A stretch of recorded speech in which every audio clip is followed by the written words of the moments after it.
మార్కాపురం జిల్లా వీరభద్రాపురంలో దారుణం జరిగింది. తన దగ్గర తీసుకున్న నగదు తిరిగి ఇవ్వాలని అడిగిన ఆదిలక్ష్మిని రాజమ్మ అనే మహిళ హత్య చేసింది. మృతదేహాన్ని పొలంలో పాతిపెట్టింది రాజమ్మ. జూలై 24న పెద్ద ఆరవీడు పోలీస్ స్టేషన్లో ఆదిలక్ష్మి కనిపించడం లేదంటూ కుటుంబ సభ్యులు ఫిర్యాదు చేశారు. పెద్ద ఆరవీడు మండలం ప్రగల్లపాడు గ్రామానికి చెందిన ఆదిలక్ష్మికి సమీప బంధువు రాజమ్మ పూజల పేరిట నగదు వృద్ధి చేస్తారని 50 లక్షల వరకు వసూలు చేసింది. పని కాకపోవడంతో తిరిగి తన డబ్బులు చెల్లించాలని రాజమ్మను ఒత్తిడి చేసిన ఆదిలక్ష్మి మొబైల్ ఫోన్ సిగ్నల్స్ ఆధారంగా హత్యకు గురైందని గుర్తించారు పోలీసులు. ఆదిలక్ష్మి హత్యపై దర్యాప్తు చేస్తున్నామని వెల్లడించారు. మృతదేహాన్ని వెలికి తీసేందుకు ఏర్పాట్లు చేస్తున్నారు. రేపు ఆదిలక్ష్మి మృతదేహం వెలికి తీసే అవకాశం ఉంది.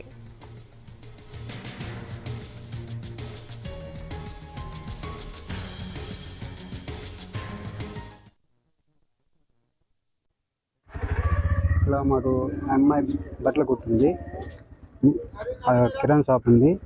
ఇట్లా మిషన్ కుడుతుంది. కానీ సరుకులకి వారం 15 రోజులకు ఒకసారి మార్కాపురం పోతుంటుంది. తీసుకెళ్ళి అదే రాజమ్మ అనే అమ్మకి ఇచ్చింది. అడగబోగా మా మిస్సెస్ని ఇట్లా చంపి ఇలా 30 లక్షలు క్యాష్ సార్, నగదు వచ్చేసి 20 తులాలు సార్. 50 లక్షలు చంపినామా అవుతుంది సార్. మూడమంచి ఆదిలక్ష్మి మా ఆడవాళ్ళు. ఇలా మాకు అమ్మాయి బట్టలు కుట్టింది, కిరాణా షాప్ ఉంది. ఇట్లా మిషన్ కుడుతుంది. కానీ సరుకులకి వారం 15 రోజులకు ఒకసారి మార్కాపురం పోతుంటుంది. తీసుకెళ్ళి అదే రాజమ్మ అనే అమ్మకి. మార్కాపురం జిల్లా వీరభద్రాపురంలో దారుణం జరిగింది. తన దగ్గర తీసుకున్న నగదు తిరిగి ఇవ్వాలని అడిగిన ఆదిలక్ష్మి రాజమ్మ అనే మహిళ హత్య చేసింది. ఇదే అంశానికి సంబంధించి ఒంగోలు నుంచి మా ప్రతినిధి సురేష్ అడిగి మరిన్ని వివరాలు తెలుసుకుందాం. సురేష్, అసలు ఈ మర్డర్ కేసు పూర్వాపరాలేంటి? మార్కాపురం జిల్లా అర్ధవీడు మండలం వీరభద్రాపురంలో దారుణ ఘటన చోటు చేసుకుంది.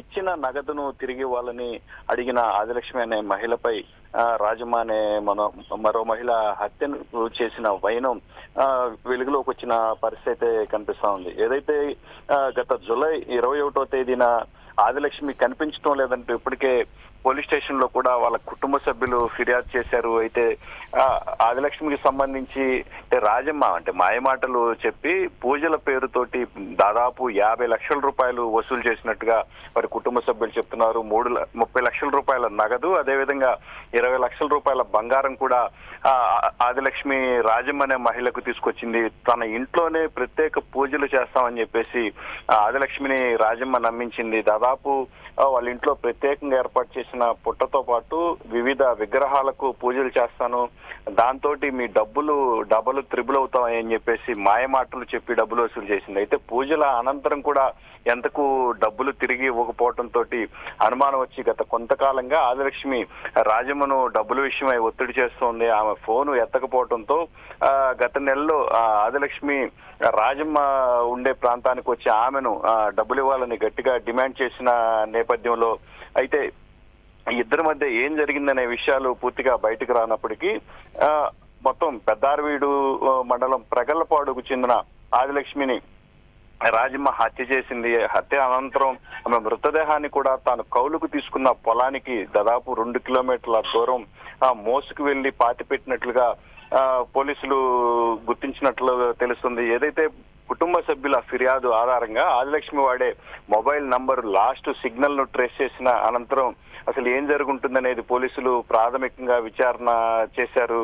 అయితే రాజమ్మ ఈ హత్య అనంతరం కూడా తనపై ఎటువంటి అనుమానం రాకుండా కుటుంబ సభ్యులతో కాశీకి కూడా వెళ్లి వచ్చినట్టుగా తెలుస్తుంది. గత నెల 21వ తేదీన పోలీసులకు ఫిర్యాదు చేసినప్పటికీ పోలీసుల నుంచి కూడా సరైన స్పందన లేకపోవడంతో ఆదిలక్ష్మి కుటుంబ సభ్యులు జిల్లా ఎస్పీకి ఫిర్యాదు చేశారు. అనంతరం కేసులో కదలిక రావటం, అసలు ఏం జరిగిందనే విషయాలు కూడా వెలుగులోకి వచ్చినట్లుగా తెలుస్తుంది. మొత్తం మీద రాజమ్మ ఆదిలక్ష్మిని హత్య చేసి పాతిపెట్టినట్లుగా మాత్రం ప్రాథమికంగా అంచనాకు వచ్చారు. ఆమెతో పాటు దాదాపు మరో 10 మందికి పైగా మహిళల దగ్గర నుంచి పెద్ద ఎత్తున వసూలు చేసి ఆమె వాళ్ళను కూడా ఇదే విధంగా తిప్పుకుంటూ ఉంటున్నట్లుగా తెలుస్తుంది. మొత్తం మీద ఏదైతే ఆదిలక్ష్మిని పాతిపెట్టారు, ఆమె మృతదేహం ఉంది అన్న ప్రాంతంలో ఇప్పటికీ వారి కుటుంబ సభ్యులు కూడా పరిశీలన చేశారు. రాజమ్మకు సంబంధించిన ఇంటితో పాటు ఆ ప్రాంతాలను కూడా పరిశీలన చేసినట్టుగా తెలుస్తుంది. పోలీసులు మాత్రం రేపు ఆ మృతదేహం ఉందని భావిస్తున్న ప్రాంతంలో తవ్వి బయటికి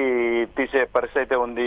మృతదేహాన్ని బయటికి తీసిన అనంతరం అసలు ఏం జరిగి ఉంటుంది ఏంటనేది పోలీసుల వర్షన్ పూర్తి స్థాయిలో తెలిసే అవకాశం ఉంది. All right Suresh, thank you.